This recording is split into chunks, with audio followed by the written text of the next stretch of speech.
Welcome to the Holistic Health Bites podcast. I'm your host, Andrea Nicholson, crime scene investigator turned functional health investigator. This podcast is here to share bite-sized episodes and unique interviews on a wide variety of health topics to empower, enlighten, and educate you to live your best, most vibrant life. Disclaimer: all information you hear on this podcast is for information only and constitutes individual opinions of the person speaking. This should not be taken as medical advice. Being a listener of this show does not initiate a practitioner-client relationship between you and the hosts or panelists on this show. Please discuss these topics with your medical professionals before making any changes to your health. Okay, let's dive in. Welcome back to the Holistic Health Bites podcast. Today, we're going to talk about the process that we need to go through to achieve ideal metabolic health. So we've heard there are no quick fixes when it comes to achieving ideal health. And while it isn't always fun or easy, it's important to follow a proven process. Doing things in the wrong order or skipping steps can not only lead to frustration when it doesn't work, but can actually make things worse.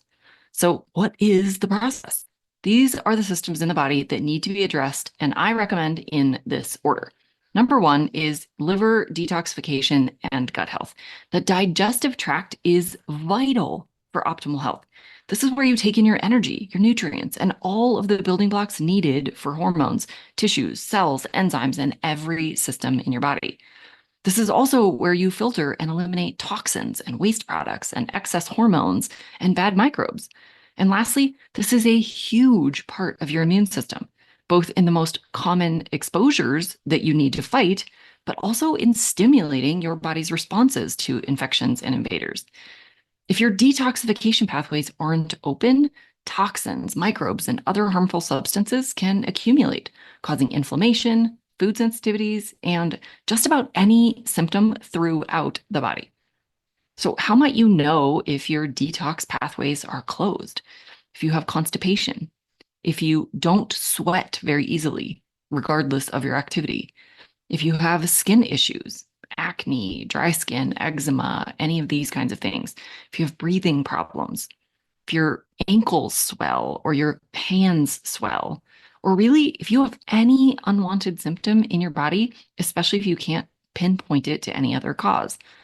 In order to take care of these systems, we need to flush out the digestive tract. This isn't done through a juice cleanse, but rather by loading up on quality nutrients these systems need to be able to fully utilize the needed enzymes, cofactors, nutrients, vitamins, and hormones. We don't want to be restricting calories or macronutrients when flushing out these systems. We do want to be taking in quality nutrients while avoiding substances that make these systems work harder, like alcohol, refined sugars, dairy, gluten, soy, and added chemicals.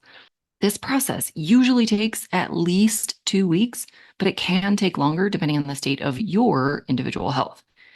In my program, I recommend some temporary added supports to help feed these systems and eliminate toxins. This may include some antimicrobial products to eliminate unwanted microbes, some gut supports to nourish the intestines and the liver, and some liver support to ensure proper bile flow and clearance. Now, weight loss is not the goal of this phase, but rather we're stoking the fire of the metabolism and reducing overall inflammation. Stress is a major factor wearing down the system. So we also need to keep exercise to a minimum in this phase. Walking and low impact activities are great here. The second phase is we need to feed the metabolic fire. In this phase, we're really going to change up the food combinations while we're still focusing on feeding the body and increasing the metabolic rate. This is especially vital for anyone who has chronically dieted, yo-yo dieted, or done any kind of calorie restriction for an extended period of time. We actually need to nourish the metabolic systems and stimulate the process called mTOR for a bit. mTOR is a building phase. This is where you can build more muscle, you can rebuild your hormones and enzymes, you can regenerate your tissues. We need more protein and more total food to do this. We'll also include a lot of dietary diversity for optimal nutrient status and gut health. And depending on the individual, we may add different supports based on the remaining bodily systems or particular health issues that the individual is facing. This could involve continued gut support, may also require thyroid, adrenal, blood sugar, or other nutrient support. This phase is still not focused on weight loss, but rather still on building up that metabolic engine. In this phase, we're still focused on bringing down inflammation, bringing down stress loads, so we can dial up exercise a little bit, but we're still not to full capacity yet. We don't want to distract the body from healing. This phase can take a couple of weeks to a couple of months, again, depending on the unique body and the person's goals. Once all of the body systems have been fully replenished and nourished, we can move into achieving optimal function of the body and in body composition. This is where we can dial in fat loss, muscle gain, balancing blood sugars, creating insulin sensitivity, balancing sex hormones, continuing to reduce inflammation, and focus more on training goals.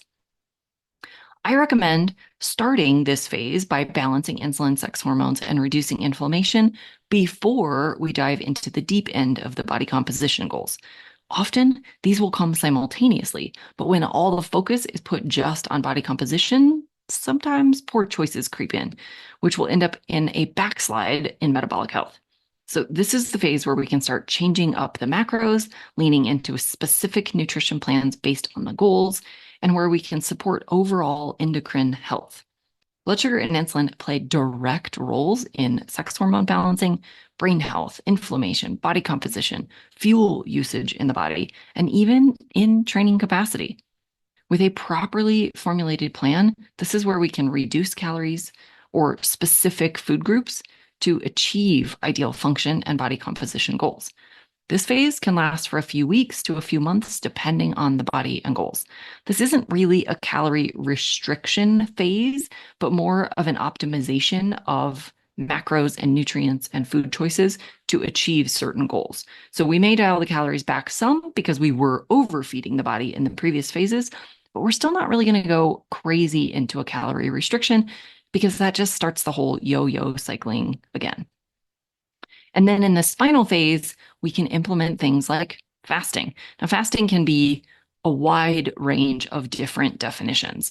Dietary fasting could be a specified period of time, could be intermittent fasting, or we could just eliminate a particular macronutrient or food, or even you can fast from a lifestyle factor like social media, news media, or chronic cardio.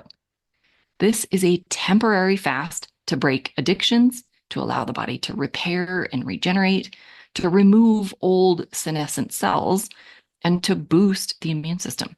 Fasting can be done in a periodic fashion long-term, depending on the type of the fast, your health goals, and your overall health status. This is my favorite way to calm the food noise and find entertainment and comfort outside of food. When we're not eating, we can stop thinking about eating all the time. Approaching health in this way ensures that your brain can speak to your organs and glands appropriately without distraction. Your organs and tissues have all the nutrients they need, and your metabolic engines can operate on both glucose and fat efficiently. This can break the cycle of addictions, eliminate stuck points, and get you off the dieting and food-focused roller coaster. So I hope this information was helpful. As always, I welcome questions and comments and stories and successes and struggles, all of the things. Reach out with all of your questions and comments. Till the next, be well and vibrant. Thanks for being a faithful listener to the podcast. I'd love it if you left me a 5-star review on this podcast so that others can more easily find this valuable information. Did you know I also work one-on-one with clients? I approach solving health challenges like I approached solving crimes, by conducting a thorough investigation into your case.